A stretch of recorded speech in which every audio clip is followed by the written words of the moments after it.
Bonjour tout le monde, bienvenue sur cet épisode de Homo economicus. Aujourd'hui, je suis avec Julien, comme d'habitude, et avec Cola, qui est marchand de biens depuis 5 ans. Donc Cola, est-ce que tu peux te présenter, parler de ton parcours, comment tu es arrivé à être marchand de biens? Nicolas, 41 ans. Je suis un ancien freelance de l'informatique. J'ai travaillé dans le domaine bancaire. Je suis tombé dans l'immobilier justement en travaillant sur des logiciels de scoring bancaire, ce qui m'a permis de faire mes premiers achats. Et puis pendant la période du Covid, j'étais en train de négocier différents immeubles. Les agences ne pouvaient plus faire de visites, donc je me suis retrouvé avec beaucoup d'offres acceptées. J'ai eu du mal à financer tout le volume d'achats et vu que c'était difficile avec les artisans de faire les travaux et de relouer pendant la période du Covid, je me suis formé à marchand de biens et j'ai revendu une partie des immeubles que j'avais achetés pendant cette période. D'accord, donc en fait, tu étais investisseur immobilier avant d'être marchand de biens, c'est ça?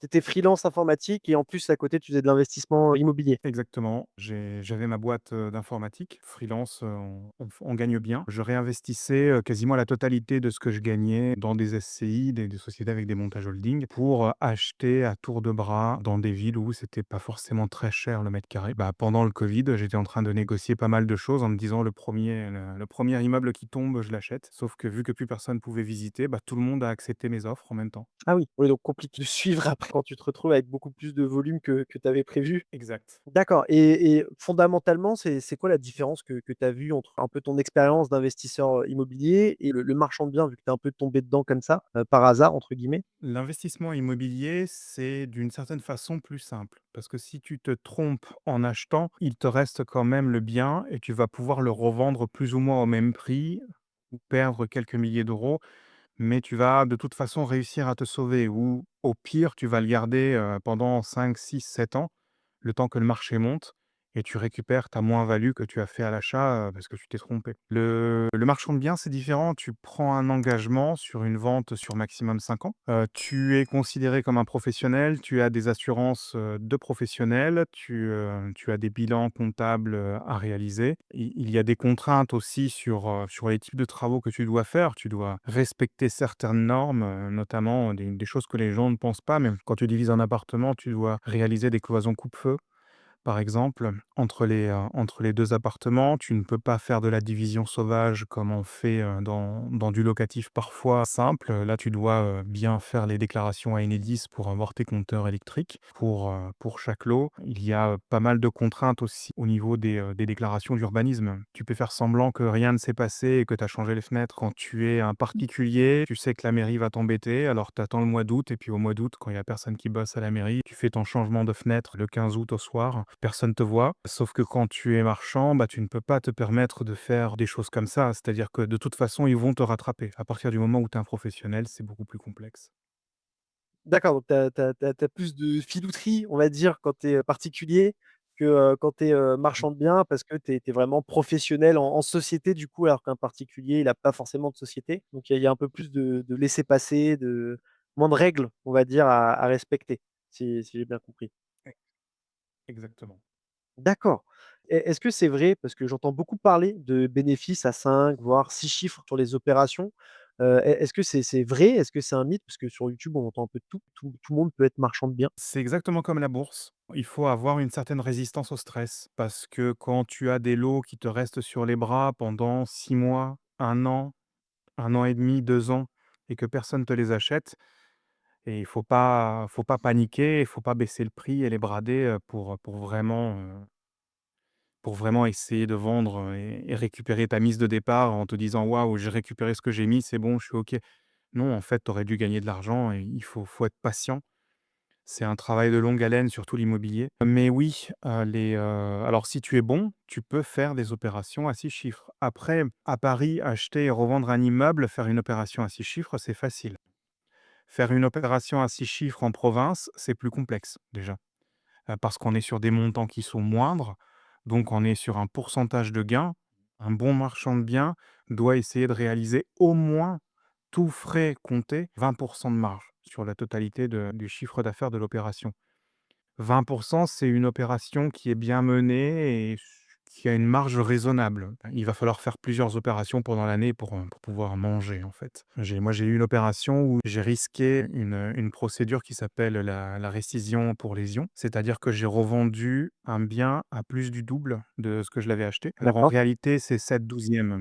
On va pas rentrer dans le texte de loi, J'ai revendu au double et j'ai dû au dernier moment entamer quelques milliers d'euros de travaux pour, justifier le fait que je revendais plus cher. Sinon j'aurais pu être, disons, poursuivi par les anciens vendeurs et j'aurais dû, avant d'aller au procès, leur dire: «Bon, bah, je vous donne 30 000 €, fermez un œil et puis on oublie tout ça» et voilà, quoi. D'accord, donc en fait, c'est un peu un mythe, quelque part parce que ça se base vraiment sur le prix d'achat? Parce que toi, tu me parles en pourcentage, tu as dit 20. Oui, Ça veut dire que si j'achète sur une opération, imaginons à 100 000 €, je dois au moins faire 20 000 € de marge sur exact. l'opération. Mais par contre, si sur cette opération-là, je fais 100 000 € de marge, donc 100 de marge, je risque quelque chose en tant que marchand de biens parce que j'ai acheté et revendu 2 fois plus cher? Le ratio, c'est 7/12 du prix, donc un petit peu, c'est pas exactement la moitié, faut faire les calculs. Oui, ça, c'est la récision par lésion, c'est une des choses que les marchands de biens doivent connaître. On peut l'éviter en faisant des travaux ou en justifiant, en faisant des reportages photos ou en faisant venir un huissier pour voir qu'on a fait installer des compteurs, on a divisé, c'est pour cette raison qu'on revend au double du prix. Après, il y a plein de façons de se protéger. Il y a des subtilités aussi sur les régimes de TVA des marchands de biens. Il y a plein de petits détails à connaître. On est sur un vrai métier. On ne peut pas s'improviser marchand de biens. Pour, revenir sur, l'histoire des marges à 6 chiffres, moi, je suis en train de revendre en ce moment un immeuble acheté 112 000 €, dans lequel, avec mon associé, on a fait, 360 000 € de travaux, avec traitement mairie, pignon, repris, toiture, Ah oui. reprise aussi. On a fait le désenfumage des pompiers, on a fait énormément de choses dedans. On le revend 750 000, ce qui veut dire qu'on a presque une marge de 300 000 sur un immeuble qu'on a payé 100 000. Donc sur le papier, ça fait rêver. La marge est extrêmement importante, mais c'est un cas isolé sur lequel on a pris énormément de risques. D'accord, donc en fait, tout le monde ne peut pas forcément être marchand de biens et rêver d'être, un peu, entre guillemets, «riche» comme on l'entend, sur les réseaux. Il y a vraiment des prérequis à avoir parce que là, tu parles de sommes conséquentes, hein. Tu parles de 360 000 € de travaux à peu près. Oui. C'est pas une petite somme. Faut que la banque suive derrière. Est-ce que pour être marchand de biens, du coup, il y a, un minimum de patrimoine ou de connaissances, ne serait-ce qu'à avoir pour, pouvoir se lancer?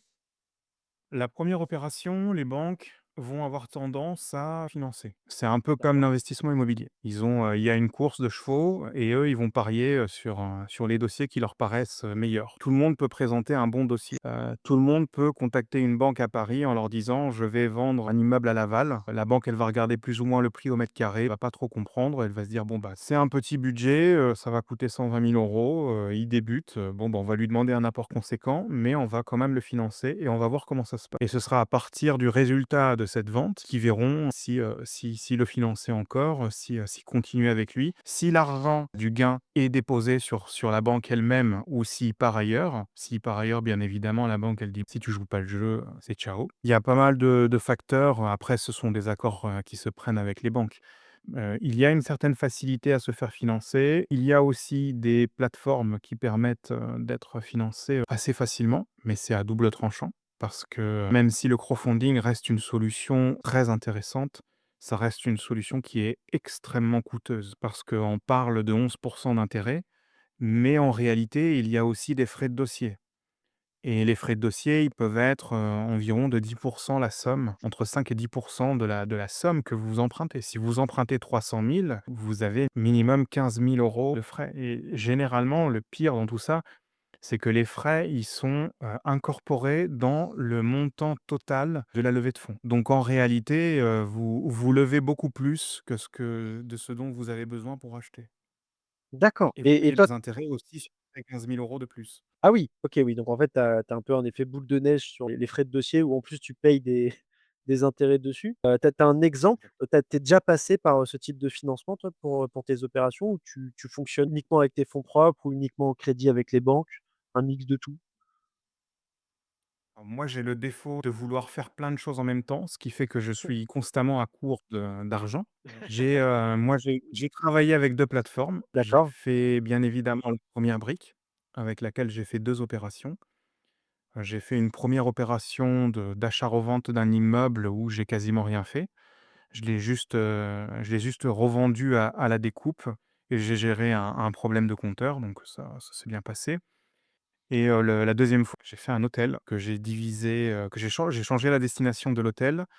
Je l'ai divisé, j'ai fait 9 lots, plus un petit local commercial. Dans cette histoire, aujourd'hui, j'ai revendu tous les lots. Il me reste encore le local commercial à vendre, mais j'ai remboursé entièrement, la première brique, avec la vente des appartements. Je conseille plutôt, aux personnes qui sont expérimentées et qui ont beaucoup de pré-commercialisation, d'aller sur la première brique.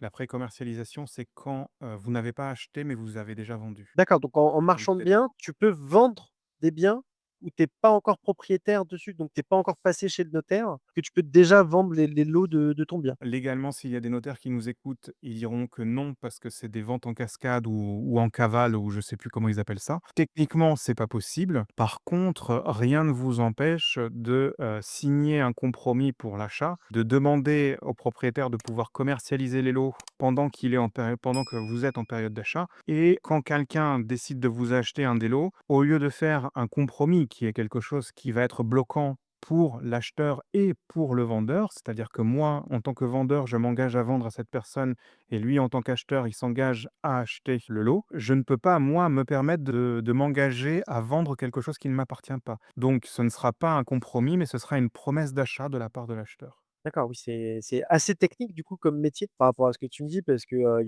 y a un peu de beaucoup de border. On va marcher sur la ligne un peu, on va flirter avec l'égalité si je comprends bien, mais il y a quand même un cadre légal derrière parce que tu vas pas jusqu'au compromis, mais tu fais la promesse de vente, malgré que le bien soit pas encore à toi. Donc comment ça se passe si jamais tu n'acquiers pas le bien, mais qu'il y a quand même une promesse d'achat sur, les futurs prochains lots de ce même bien? Comment tu peux gérer ce genre de situation? Bah, c'est-à-dire que lui, il a promis d'acheter, mais moi, je ne lui ai pas promis de vendre. D'accord, donc C'est tu une peux promesse. casser la vente. Tu peux casser la vente parce que c'est qu'une promesse d'achat. C'est lui qui a promis d'acheter, mais si moi, je n'ai pas promis de lui vendre. D'accord. Ce n'est pas un Mmh. compromis. Il y a quand même plusieurs façons de pouvoir faire, «l'argent» entre guillemets, ta profession, parce que tu peux trouver un super immeuble, te positionner dessus avec du coup toi, une promesse d'achat, enfin un compromis de vente avec le vendeur et derrière pouvoir faire des promesses d'achat avec tes futurs acheteurs du coup. Et comme ça, en fait, quand tu passes chez le notaire directement, tu peux faire succéder les ventes de tes lots, sans pour autant perdre beaucoup de temps avec ce bien. Ouais, ça s'appelle une vente parfaite. Il y a parfois, on arrive à faire achat et les ventes le même jour. Ah oui, ah oui donc ça peut aller très vite. C'est difficile, hein. C'est pas facile à faire, faut coordonner tout le monde. Tu revends un immeuble, à la découpe, tu as un achat, mais tu as après aussi, pendant la même journée, tu as peut-être 8 ventes. Il faut que tout le monde soit d'accord pour, signer, le même jour. Alors bon, généralement, on fait des procurations. Il y a une relecture des actes, chez les notaires respectifs, avant la date de l'itération et puis après on fait passer toutes les ventes, le bon jour et ça s'appelle une vente parfaite. Mais c'est quelque chose d'extrêmement compliqué à faire. D'accord et j'ai un ami, par exemple, qui a acheté une maison 35 000 €, qui a seulement remis un petit coup de peinture dedans, limite fait une petite dalle. Il la revend, 60 000 €. Est-ce que ça, c'est, également un mythe? Est-ce que c'est du marchand de biens? Ou est-ce que vraiment on est sur quelque chose qui est un peu, considéré comme du marchand de biens, mais bon, c'est limite, limite, quoi? C'est pas vraiment, ton axe de métier? Il y a des particuliers qui font ça. Le critère de contrôle de la part des impôts, sur ce type d'opération, c'est la répétitivité et l'intention spéculative. Par exemple, moi, je vois ça très souvent, même il y a même des personnes qui sont assez connues, qui mettent en avant leur projet et qui disent: «Regardez, j'ai acheté telle maison, je vais la retaper, ça va me coûter tant et je vais la revendre à tant». Il n'y a rien de pire. Il faut absolument pas faire ça sur Facebook. Parce que tu es en train de mettre en avant ton intention spéculative. À partir du moment que tu as un contrôle, parce que les gens ils font ça généralement en résidence principale, pour ne pas avoir à payer l'impôt sur la plus-value. Ça reste sur Internet. Si à un moment donné, il y a un contrôle et ils vont sur la page Facebook, ils peuvent lire ce qui a été écrit et ils disent: «Ah mais monsieur, le 23 novembre de 2018, quand vous avez acheté ce bien-là, et bah, vous avez dit que vous aviez une intention spéculative et vous êtes allé le dire sur Facebook et puis vous avez effectivement en 2020 revendu le bien après avoir fait les travaux. Vous ne pouvez pas me dire que c'était une résidence principale, que vous y avez habité, bah, peut-être que vous y avez habité, mais de toute façon, moi j'ai la preuve que vous aviez l'intention spéculative et donc la personne peut être redressée. Alors ça D'accord, donc arrive pour les particuliers, ça n'arrive pas. ah, À moins qu'il y ait une certaine répétitivité. Généralement, on dit qu'il faut attendre 2 ans pour revendre une résidence principale. Il y en a qui l'ont fait, qui ont pas été pris, parce que c'était une fois eux, c'était une fois leur femme, c'était une fois leur cousin et cetera. Mais bon, c'est jouer avec le feu, c'est avoir une épée de Damoclès sur la tête. Donc oui, c'est possible de le faire une première fois. Il y a même beaucoup de marchands de biens qui font ça en résidence principale. Ils font une opération qui leur rapporte beaucoup d'argent et ça les aide à avoir l'apport pour après aller voir la banque et dire: «J'ai de l'argent, prêtez-moi en plus, je vais faire des opérations».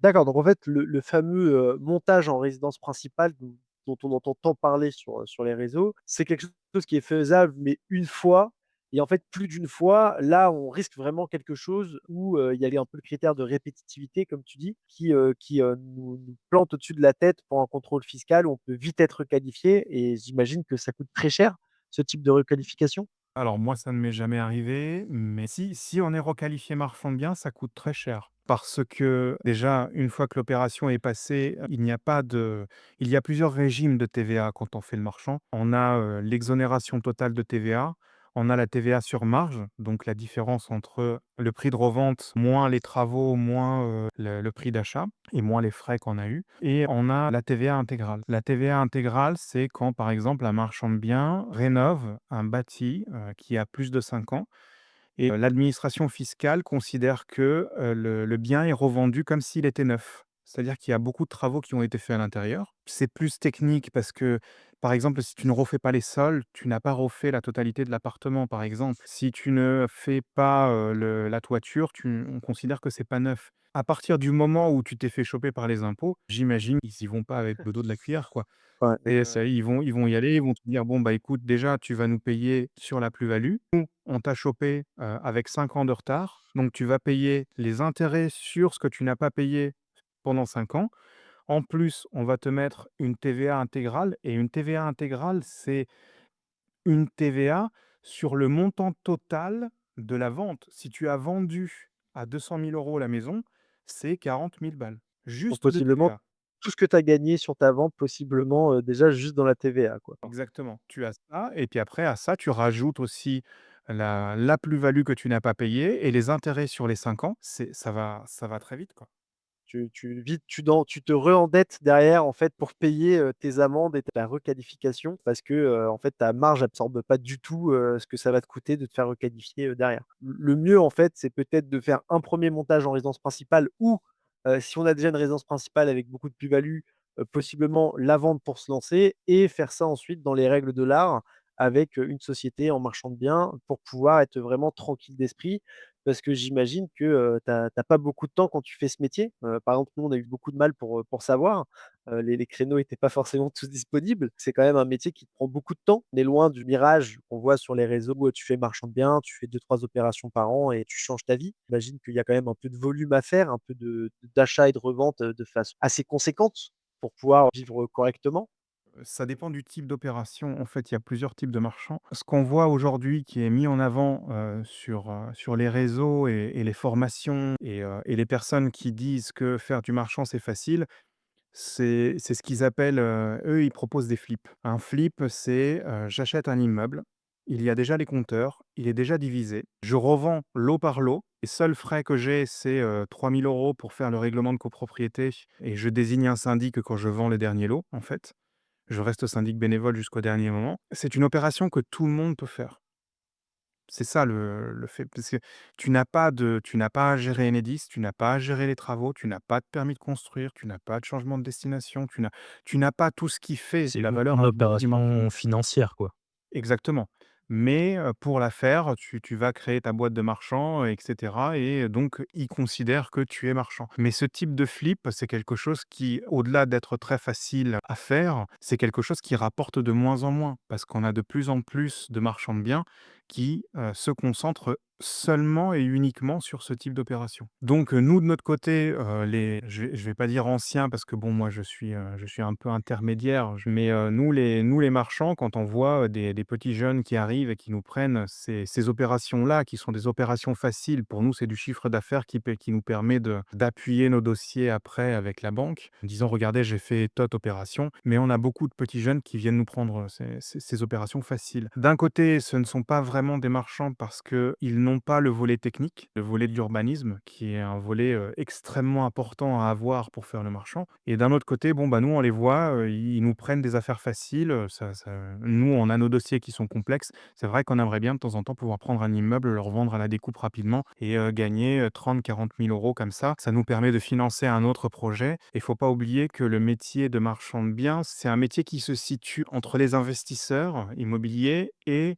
les foncières. Il y a les foncières qui, parfois, ne vont pas prendre certains immeubles, ne vont pas prendre certains complexes parce que pour eux, il n'y a pas assez de mètres carrés. Ça ne justifie pas l'engagement sur une zone déjà peut-être rurale. Ça ne justifie pas pour eux de déployer une équipe, d'aller là-bas. S'il y a que 10 logements à sortir, ça les intéresse pas. Eux, ils veulent au moins 40 logements minimum. Il faut que l'opération dépasse le million, sinon c'est pas intéressant pour eux. D'un autre côté, on a les investisseurs immobiliers qui, eux, bah, ils seront peut-être intéressés par un immeuble de 8 logements, mais à partir du moment où tu commences à leur parler de problèmes de fondation, de termites, de mérules, d'autorisation de la mairie, des ABF, permis de construire, toiture à refaire, ils vont pas forcément y aller, ils vont chercher quelque chose qui est plus simple parce qu'ils ont pas l'expérience et c'est normal.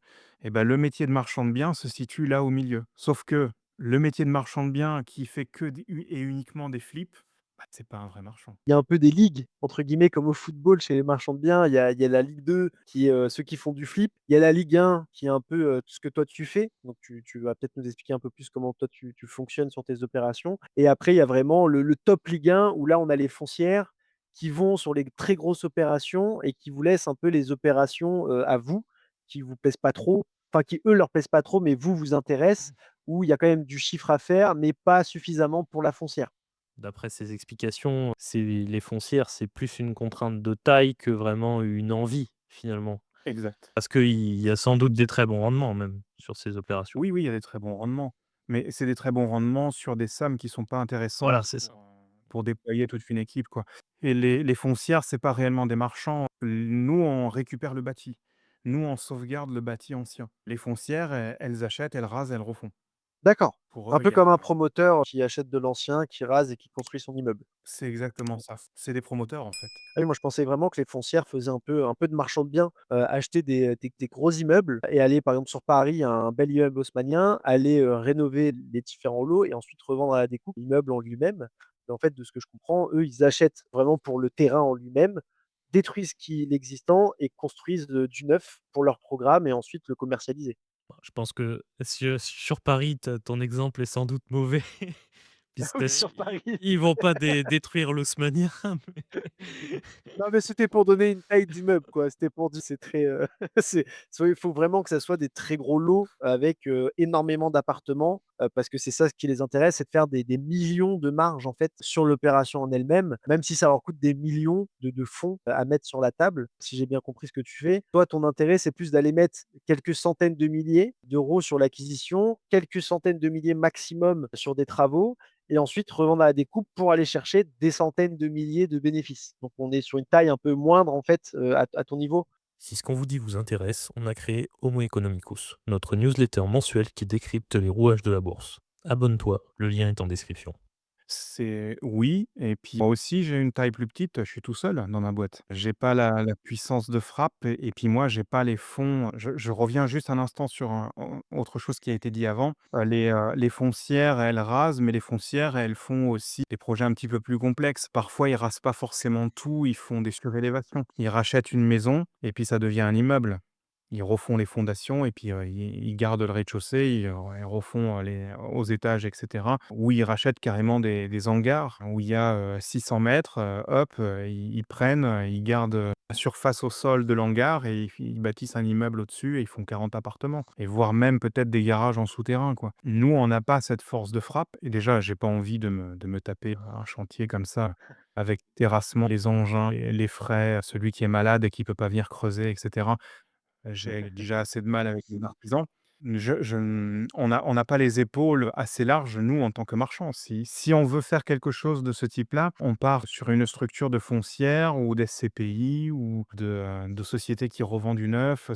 C'est autre chose et moi, je ne fais pas. Moi, je travaille avec des foncières qui revendent mes lots parfois. Je leur D'accord. donne mes lots à la revente et eux, ils assurent, par exemple, ils disent: «Bon, bah, voilà, on trouve l'acheteur, il achète à temps. Nous, on lui facture tant en travaux, et le lot sera neuf, mais c'est pas moi qui fais les travaux», par exemple. Il y a des collaborations aussi, sinon moi, j'ai des investisseurs qui me rachètent mes lots parfois aussi. Mais, généralement, moi, je vise des immeubles où j'ai une valeur ajoutée à apporter. Dans ma zone, c'est le traitement de la mérule, qui est quelque chose qui fait très, très peur aux investisseurs. J'arrive, on déboîte tout, on trouve l'origine de la mérule, on traite et puis après on revend. Moi, je revends quasiment en plateau. D'accord, Heu, c'est quoi une revente en plateau, le revente en plateau, c'est, tu déposes le permis de construire, peu alors si c'est déjà divisé, tu traites le problème et tu revends appartement par appartement, mais dans le cas où il y a de la mérule, bah, moi j'ai tout déglingué à l'intérieur pour aller chercher la source de la mérule et la traiter. Donc à la fin, je revends un appartement, mais il n'y a pas d'électricité, il n'y a pas de placo. J'ai juste l'arrivée du compteur. Éventuellement, je refais les communs parce que ça c'est ma technique à moi. Moi, je refais les communs, en mettant du marbre, en faisant vraiment quelque chose de très, très beau dans les communs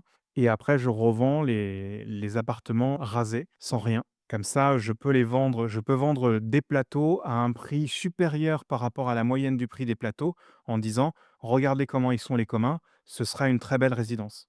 D'accord. Julien, tu voulais dire quelque chose? Pour rebondir sur le fait que tu te spécialises dans les biens qui ont la mérule, toi, en fait, ça te permet de pouvoir estimer beaucoup plus précisément, je suppose, tes achats, te projeter plus facilement? Oui, je me projecte sur ce qui est pas cher.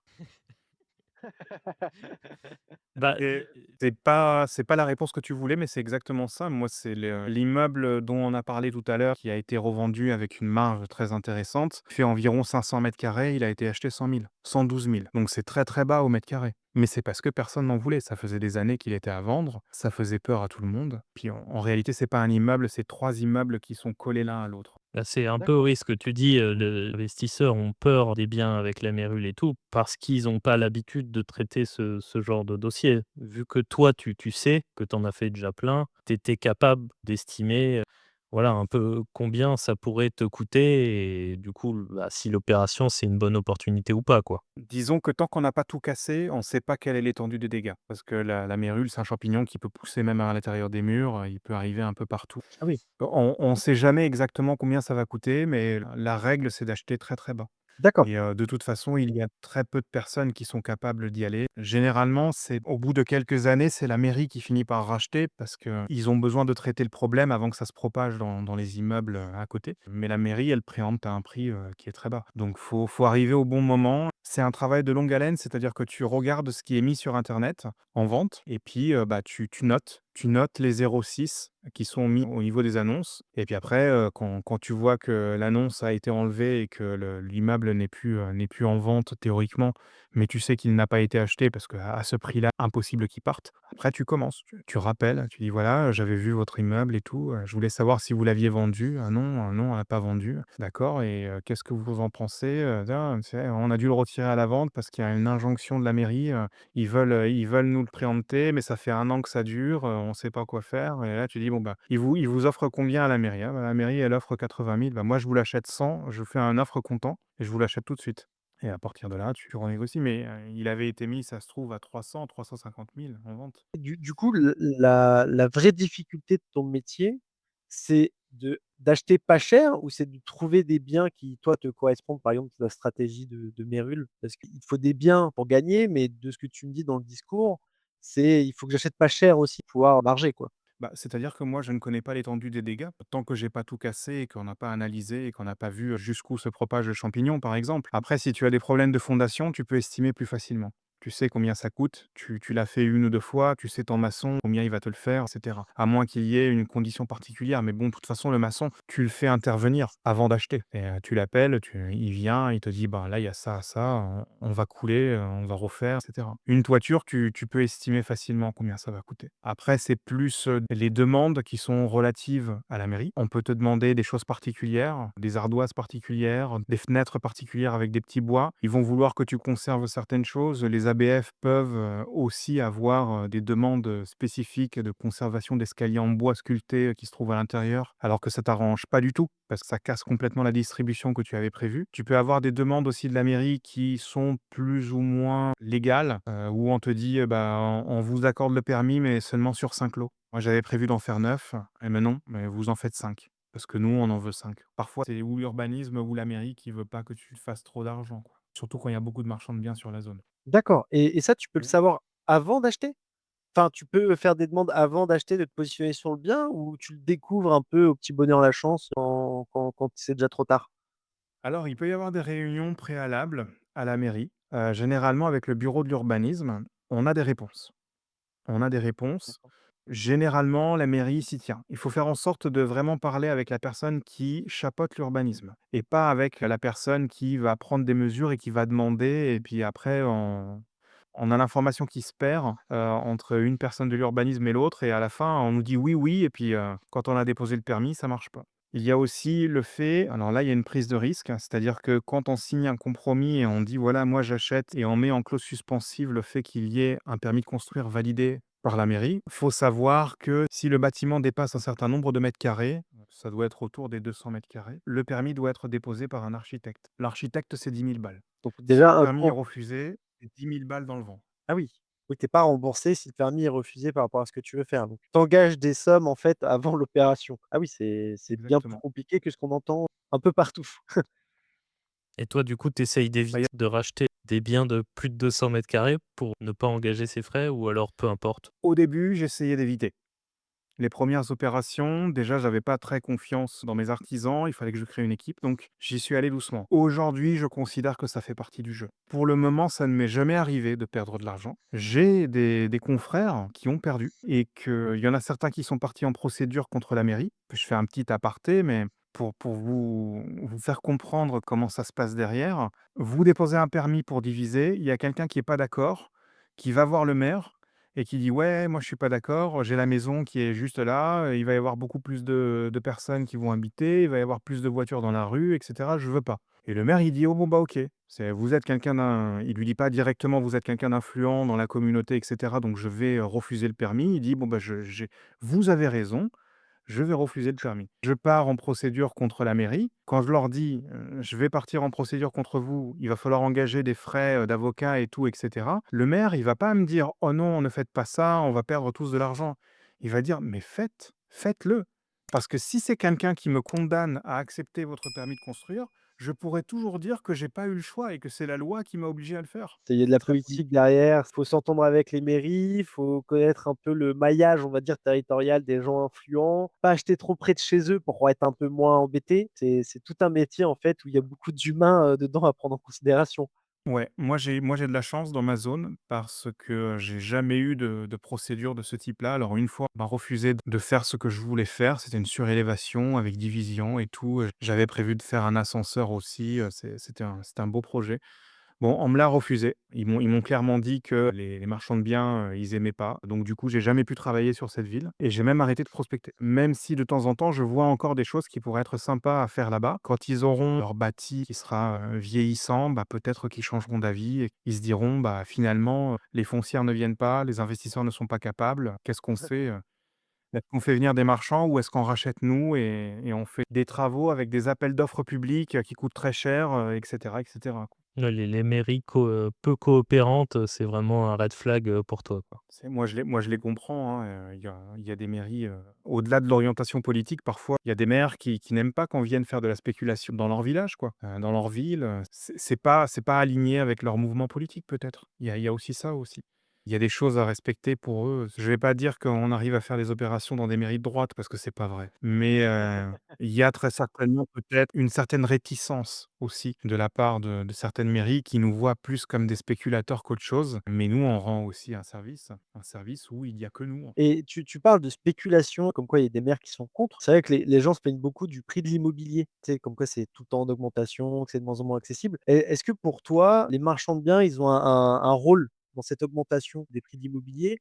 Ou est-ce que vous êtes plutôt neutre parce qu'au final, vous achetez de l'ancien, que vous remettez un peu au goût du jour, enfin, que vous entretenez concrètement? Comme tu dis, vous rendez service, mais est-ce que derrière ça participe un peu à cette hausse des prix, dans l'immobilier? Bah, théoriquement, nous, on rajoute des biens sur le marché. Donc plus il y a d'offres, moins théoriquement les prix devraient augmenter. Et il faut aussi considérer le fait que nous, on est une race un peu particulière. On a quand même cette nécessité d'acheter et de vendre rapidement. Donc, moi, ça m'arrive constamment. En tant que marchand, je mets un petit appartement à 80 000 € sur le marché. Une semaine après, j'ai quelqu'un qui me dit, «Je fais une offre à 75». Je dis: «OK».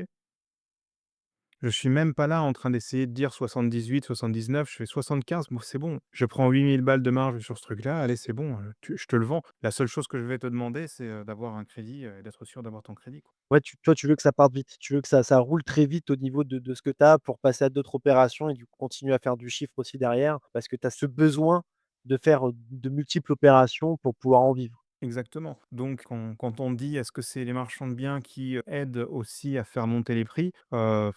Non, je pense qu'on contribue plus au contraire à l'augmentation de l'offre sur le marché et aussi on n'est pas forcément, fermé sur les prix de vente. Après il y a les nouveaux marchands, les petits jeunes, oui, une fois qu'ils ont ancré dans leur tête le fait qu'il faut qu'ils fassent 100 000 € de marge sur un immeuble ou sur, quelque chose comme ça, ils vont pas vouloir négocier. Mais c'est quelque chose qu'ils apprennent après derrière. Il vaut mieux, quand tu as des crédits à 11, il vaut mieux accepter une baisse de prix de 5 000 € plutôt que rester pendant un an avec le truc et perdre 8 000 € juste d'intérêt, quoi. Donc en fait, quelque part, les marchands de biens, en augmentant cette offre dans les zones tendues, les zones où il y a beaucoup de demandes sur les biens, permettent un peu de réguler les prix. Donc en fait, quelque part, vous avez une double mission qui est l'entretien de l'existant ancien qui est «invendable» entre guillemets aux investisseurs ou aux particuliers et en même temps, il y a un peu cette mission de vous permettez au prix de vraiment un peu stagner parce que ces biens-là qui ne sont pas vendus vont pouvoir être vendus donc proposés en plus sur le marché.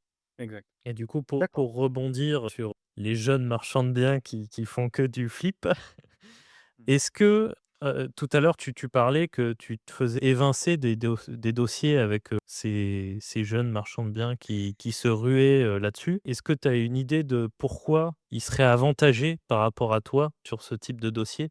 Et ils sont avantagés parce qu'ils sont à la recherche que de ce type de dossier. Ils ont, des touches dans les agences, donc parfois c'est du bouche à oreille. Ils récupèrent les dossiers sans qu'on les voit passer.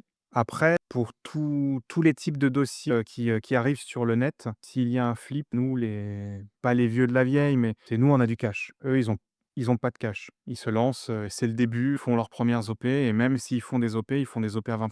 Donc même s'ils récupèrent 20 000 – 30 000 € par opération, si l'immeuble il coûte 200 000, les jeunes marchands n'ont pas la possibilité d'y aller cash. Si ça arrive sur internet et que l'opération est bonne, il y a toujours un marchand qui va y aller et qui va y aller cash et qui va squeezer les jeunes. Mais les jeunes, ils ont tendance à se créer un réseau avec les notaires, avec les agences, avec les diagnostiqueurs, avec tous ceux qui s'occupent des liquidations judiciaires et cetera. Dès qu'il y a quelque chose et ben ils sont dessus, ils appellent toutes les 3 semaines, ils appellent tout le monde dans leur répertoire et au bout d'un moment, ils finissent par avoir la primeur sur une opération où ils peuvent faire un flip. Ils la «loquent» entre guillemets, immédiatement et nous, on la voit pas passer. On en voit de moins en moins passer. Voilà. Est-ce que toi, du coup, tu as Bon, pas du tout ce type de réseau? moi, j'ai ce type de réseau, mais à force de faire des dossiers compliqués, moi, on m'appelle surtout pour les dossiers compliqués. C'est malheureusement quoi, si je comprends bien. Non, c'est après moi, je me fais des marges qui sont beaucoup plus intéressantes sur ces dossiers-là, donc je suis content qu'ils m'appellent. J'aimerais bien qu'ils me donnent un petit peu plus de flip, mais c'est normal que même les notaires et tous ceux qui travaillent dans le bâtiment et dans l'immobilier en tant qu'agence ou même les gestionnaires de biens et cetera, ils essaient d'avoir de plus en plus d'interlocuteurs parce que comme ça leur permet de d'écouler plus facilement le stock. Moi, je peux pas tout acheter et puis c'est comme ça, c'est comme ça que marche le monde. C'est le dernier qui appelle qui a l'info, intéressante, quoi. On peut pas être partout tout le temps. Tu disais que toi, tu es sur les opérations complexes. Est-ce que du coup, comme tu faisais un lien avec la bourse tout à l'heure, est-ce qu'en marchand de biens aussi, la prise de risque est plus rémunératrice? C'est un peu comme en bourse, on prend un peu plus de risques et ça peut être plus rémunérateur, comme on peut, perdre. Est-ce que c'est la même chose sur le marchand de biens? Est-ce qu'il y a des opérations à risque qui sont pas du tout en bénéfice? Ou généralement, tu fais plus de bénéfices sur des opérations à risque qu'une opération, on va dire, simple? Ça dépend des secteurs. Par exemple, Paris, je pense que c'est la même chose parce qu'il y a peut-être 1 000 € du mètre carré qui se baladent entre une opération facile et une opération complexe. Dans des milieux un petit peu plus rural, la prise de risque paye beaucoup. Je fais la ville de Brest, je fais Concarneau, je fais des villes en Bretagne. Des petites villes entre 10 et 15 000 habitants, ça, c'est vraiment mon dada. Il y a vraiment des très, très, très, très, très, très belles opérations à faire et dans lesquelles tu revends aussi des belles bâtisses, pierres apparentes, des belles choses, quoi. Par exemple, ta plus belle opération que tu aies faite, que ce soit en termes de négociation ou en termes de bâti, par exemple, est-ce que tu as un exemple à nous donner chiffré? J'ai fait à Brest, je l'ai fait à Brest. Elle est particulière et vous allez vous rendre compte qu'en fait, tout ce qui est marchand de biens est très particulier. J'ai acheté un immeuble à Brest et en fait, c'était 2 immeubles. C'est-à-dire qu'il y en avait un autre dans l'arrière. Premier immeuble, je récupère le permis. C'est un permis de reconstruire, donc un bâtiment bombardé par les Allemands en 48. Il a été reconstruit, 49 ou 50 et le deuxième immeuble qui se trouve derrière n'apparaît pas au cadastre. D'accord, Je vais récupérer dans les archives, le permis de reconstruire de 48. L'immeuble à l'arrière n'apparaît pas. J'appelle la mairie, je découvre après sur les impôts que je paye bien la taxe foncière sur les appartements qui se trouvent dans le bâtiment à l'arrière, mais il est toujours pas enregistré. il n'existe pas. Exactement, et je découvre par la suite que ce bâtiment a été construit sur une structure béton très épaisse. Je découvre qu'il a été bâti sur un bunker des Allemands. D'accord, Voilà, et que j'imagine que ceux qui ont fait l'immeuble, celui qui a bien été déclaré, ils n'avaient pas envie d'avoir un bunker et les fenêtres qui donnaient sur un bunker. Donc ils ont tout simplement reconstruit quelque chose dessus. Et ils ont refait ce deuxième petit immeuble. Donc je fais les démarches, j'appelle tout le monde, hein. J'appelle la mairie, j'appelle les démineurs, parce qu'on ne sait pas s'il y a des munitions, des obus, des trucs qui sont dans le bunker. On fait tout ce qu'il faut et je fais annexer l'immeuble au niveau du cadastre. Ils me mettent à jour la taxe foncière et je suis bon. Je redivise le tout, je crée la copropriété et je revends lot par lot. Et cet immeuble était particulièrement sympa parce que la cour à l'arrière, c'était un peu, faudrait que je vous montre des photos, mais ça faisait un petit peu une arrière-cour années 30, comme on voyait dans les films de l'époque. Il y avait plein de végétation, il y avait un gros escalier en pierre à l'arrière. C'était une très, très jolie cour. On aurait pu l'utiliser comme décor pour faire des films. d'accord. Et donc en plus, tu as eu, quand même pas mal de démarches à faire sur cet immeuble, mine de rien, pour prouver son existence administrative, on va dire. Et au final, il avait une histoire. J'ai appris pas mal de mots en allemand aussi. Parce que les documents étaient en allemand, forcément. Alors, les Allemands ne s'embêtaient pas trop à faire des permis de construire quand ils ont fait des bunkers, mais quand on a retrouvé des papiers dans le bunker, tout était écrit en allemand. C'est fou quand même comme histoire de se dire qu'encore en France aujourd'hui, tu as des immeubles, parce que là on parle pas d'un cabanon ou d'une maison, on parle vraiment d'un immeuble entier qui n'existait pas administrativement et qui plus est, était construit sur un bunker allemand. C'est quand même, assez dingue comme histoire. Ouais. Après, c'est une bonne solution de construire sur un bunker parce qu'il y a quasiment 1,5 m de béton armé. Oui, les fondations sont solides. Bon, effectivement et puis tu as un argument de vente en plus. Tu peux dire, vous avez une cave, vraiment, vous êtes, protégés à l'intérieur quoi, ça Abri bouge. anti-bombardement. Aujourd'hui, il a fait fois 10. Aujourd'hui, il a fait fois 10 sur le prix avec tout ce qui se passe. Bon, après, il a été muré, hein, donc on ne peut plus y rentrer maintenant. Ah, tu pouvais pas le Bah oui, transformer en cave, on a fait ça comme ça. Ah non, tu étais obligé de le murer, tu pouvais pas le transformer en cave, pour l'immeuble? Bah, il y avait pas de fenêtre parce que tout avait été muré. Bon, de toute façon, il était pas assez, il y avait pas assez d'hauteur. C'était complexe. En fait, c'était une espèce de petit bunker. Ils avaient fait tomber l'immeuble qui était devant. Vu qu'il était en bord de falaise, en fait, je pense qu'il y avait un canon qui pointait le port pour contrôler. Si les Anglais arrivent, on les canarde, en fait. D'accord. Ah oui, c'est quand même très historique comme bâtisse. C'est assez fou comme histoire. Du coup, je pense que là, ça fait quand même une petite heure, je crois, qu'on est ensemble? Doit être, à peu près dessus, ouais. OK, bah, je pense qu'on va terminer par une dernière chose. Pour, quelqu'un, imaginons je veux me lancer dans le marchand de biens, quel Oui. serait pour toi le meilleur conseil que tu pourrais me donner pour que ça puisse fonctionner? D'acheter pas cher. Alors, où des que por cher, bien évidemment. La première, ce sera probablement un achat-revente en résidence principale parce que tout le monde fait ça. Mais le conseil, c'est de vraiment se former. C'est quelque chose de super important. Je pense que même, en écoutant la vidéo là, les gens, ils se sont rendus compte que ça n'a absolument rien à voir avec de l'investissement locatif où on peut y aller et peut-être se tromper et se sauver. Le métier de marchand de biens, c'est quelque chose de beaucoup plus risqué, beaucoup plus costaud. Il y a beaucoup plus de choses à savoir. Il y a, des rapports avec la mairie, l'urbanisme et cetera. C'est il faut se former. Il faut se former, voire même se faire accompagner sur la première opération par un marchand, qui va même d'ailleurs pouvoir aider pour le financement, qui va pouvoir aider en apportant une expertise. Il y a pas mal de réseautage de marchands qui disent que de toute façon, quasiment toutes les opérations, ils s'associent pas à un hasard. Ça diversifie le risque, ça permet aussi d'apprendre, des autres marchands. Donc se former et éventuellement s'accompagner, faire des joint ventures, des belles opérations, comprendre et essayer de se documenter sur toutes les phases et monter en compétences. C'est super important de se former et de se faire accompagner. Est-ce que tu peux détailler un petit peu sur, les différents aspects sur lesquels il faut se former? Juridique, Fiscal? Le juridique, il ressemble un petit peu, ouais, le fiscal aussi, le fiscal, il est costaud. Il y a le juridique qui, bon, il reste assez simple, il y a juste une quinzaine de choses à savoir. Qui est fiscal, il y a le sujet important, c'est les différents types de TVA. Comment faire pour savoir dans quel type de TVA on tombe et cetera, on peut demander une exonération de TVA si on opère sur un bâti qui a été achevé depuis plus de 5 ans, par exemple. C'est un détail, mais il y a des gens qui savent pas forcément. Ce que j'ai dit tout à l'heure, la TVA intégrale qui peut être redemandée sur un bien s'il a été entièrement rénové. Au niveau de la fiscalité, il y a de la TVA intégrale à reverser sur des détachements de terrain. C'est quelque chose dont on n'a pas parlé, mais c'est une autre activité d'une autre branche de marchands qui eux, ils achètent une maison et puis ils détachent le terrain, ils revendent le terrain et la maison, comme s'ils faisaient de la découpe d'immeubles, mais ils découpent juste le terrain qui appartient à la maison. Il y a plein de petits détails à savoir, sur ce type d'opération, les parcelles en drapeau, les assainissements, les arrivées d'eau, comment les routes qui vont être faites pour desservir les différents terrains avec, les accès pour les camions des pompiers, et cetera. Il y a plein de détails selon le type d'opération qu'on décide de faire. Il y a plein de choses à savoir. Le volet fiscal de l'entreprise aussi, bon, bah, c'est quelque chose qui ressemble assez aux sociétés normales, les SAS et les SARL. On est assujetti à l'IS, à la fin de l'année. Donc je précise que quand on vend, on ne paye pas d'impôt sur la plus-value. On payera l'IS à la fin.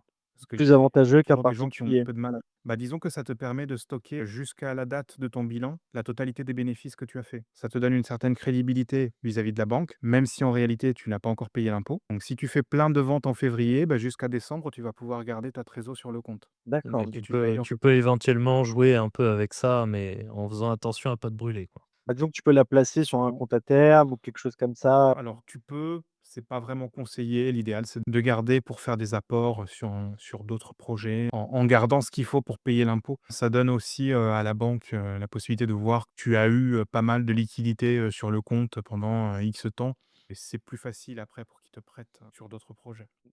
Donc en fait, marchand de Sinon, biens, c'est de l'humain, beaucoup d'humains, des bons contacts avec les mairies, se faire un réseau, gérer sa trésorerie, gérer ses équipes qui font les travaux, trouver des biens, négocier les biens. oui. Ça fait beaucoup plus complexe que ce qu'on entend quand même, hein. J'avais entendu, alors il se reconnaîtra, une personne qui est marchand, il dit que, être marchand, c'est l'épicentre du merdier. C'est-à-dire que quoi qu'il se passe, c'est pas de ta faute. Si l'artisan il est pas passé, c'est de ta faute. Si la mairie est pas contente, c'est de ta faute. Si, le permis n'a pas été, validé, c'est de ta faute. Si, l'acheteur il est pas content parce que ça fait 6 mois que vous avez signé le compromis et que tu as toujours pas acheté, bah, c'est de ta faute. Si, les ventes de l'agence, avec qui t'a recommercialisé le truc, ça se passe pas bien, bah, de toute façon ce sera de ta faute. C'est pas même si c'est eux qui ont pas eu le crédit, ce sera de ta faute. En fait, tu es un petit peu en train de jongler entre tout le monde. Le métier est dur. C'est au niveau des nerfs, c'est dur parce que c'est tout le temps de ta faute. C'est tout le temps toi qui dois tirer la bonne corde pour faire en sorte que tout se passe comme il faut. Et dès qu'il y a quelque chose qui tombe de travers, tout retombe sur toi. Ça a l'air vraiment fantastique comme métier, dis donc. Tu me vends du rêve. Ah, après, non, mais c'est satisfaisant. Moi, le projet de l'hôtel, j'ai aidé un couple qui n'en pouvait plus. Et ils ont traversé le covid de plein fouet. Le restaurant qu'ils avaient en bas, il était fermé. À l'hôtel, il y avait plus personne qui venait. La mairie leur redemandait encore de faire les rapports, pour les pompiers là, les rapports, comme quoi, l'hôtel était aux normes et eux, ils avaient plus de clients. Ils étaient en plein covid. On leur demandait des assurances, on leur demandait des trucs. Ils avaient des commandes hebdomadaires pour remplir la chambre froide parce que théoriquement le resto devait tourner. Mais vu que c'était un contrat à l'année, bah, ils continuaient de recevoir de la bouffe, mais ils la vendaient plus et ils devaient la payer. Ils leur auraient racheté l'hôtel, j'ai trouvé une solution et puis moi, j'ai gagné un petit peu d'argent. Eux, ça les a enlevés d'un sacré pétrin et on est reparti comme ça. Il y a des opérations qui sont sympas, que ce soit pour le défi, que ce soit pour la situation que tu solutionnes et puis bon, bah, il y a le côté, de se dire: «J'ai racheté, j'ai revendu un hôtel», quoi. C'est, C'est classe. il y a pas C'est tous les classe à gens dire. qui peuvent le dire. C'est un gros changement de destination, permis de construire, division et des redécoupages un peu, je pourrais vous montrer les plans, mais il y a eu des astuces qui ont été mises en place pour des redécoupages. Il y a non, non, c'est satisfaisant comme métier. Après, c'est comme tout, hein, c'est pas facile. Il y a du boulot et il faut surtout s'être formé parce qu'il y a énormément de choses à savoir, à moins que vous fassiez juste des flips. Les fameux, Mais encore faut-il du réseau et cetera. Donc c'est pas non c'est plus, ça. Et les fonds. Mais il y a des écoles qui forment les marchands et qui les forment à faire des flips. Ah Je oui! ne les citerai pas. Ah. Je ne les citerai pas. Je les ai un peu en travers de la gorge, mais il y en a une qui a fait faillite, récemment. Il y a des sociétés comme ça qui sont en partenariat avec des crowdfunding et tout. Ils accompagnent, et ils leur disent: «La seule chose que vous devez faire, c'est trouver un immeuble à diviser». Et donc bientôt, on n'aura plus d'immeubles à diviser parce que tout aura été flippé, quoi. Ouais, il y a des immeubles qui restent, qui passent de main en main tous les 20 ans, donc on sait que ces petits jeunes, ils resteront pas longtemps. La statistique, c'est que 95 des boîtes de marchands de biens sont sans activité. Ah oui, quand même! C'est une Il sacrée y a stat, beaucoup ça, dis donc. il y a beaucoup de marchands qui se lancent et qui n'y arrivent pas. Et ils s'arrêtent où? À l'achat ou à la vente? Ou ils font une première opération, puis ils se rendent compte que c'est bien trop compliqué et ça s'arrête là? Il y en a qui, arrivent à avoir 100 000 € sur le compte et ils se disent: «Bah, c'est bon, j'ai fait ce que je voulais, quoi». Ou il y en a qui se plantent. Ceux qui se plantent, c'est facile à repérer parce qu'il suffit de regarder les codes de TVA. S'ils ont déclaré la TVA, ça veut dire que, ils ont eu plus de dépenses que d'achats, donc ça leur convenait de payer la TVA intégrale ou TVA sur marge pour essayer de limiter la casse. Donc ceux-là, ils sont même faciles à repérer. Mais je pense que le métier, au début, on pense que c'est simple et puis, ça se complexifie. Il y a beaucoup de personnes qui trouvent l'opération, qui sont, tout feu et flamme et quand l'opération se termine, ils sont lessivés. Ils sont lessivés parce qu'ils pensaient pas que ce serait aussi compliqué. Faut les épaules solides, quoi. Faut être préparé. Bah, écoute, Nicolas, on va te laisser parce qu'on sait que ton temps est précieux. On te remercie beaucoup pour le temps que tu nous as accordé. J'espère que le podcast vous a plu à tout le monde. Merci Julien également pour, ta présence. bah, merci, pas de souci, hein, toujours là. Bah, je vous dis à bientôt pour le prochain épisode de Homo Economicus. On se reverra sur d'autres sujets. Merci Nico, Salut tout le monde! merci David, ciao. À bientôt.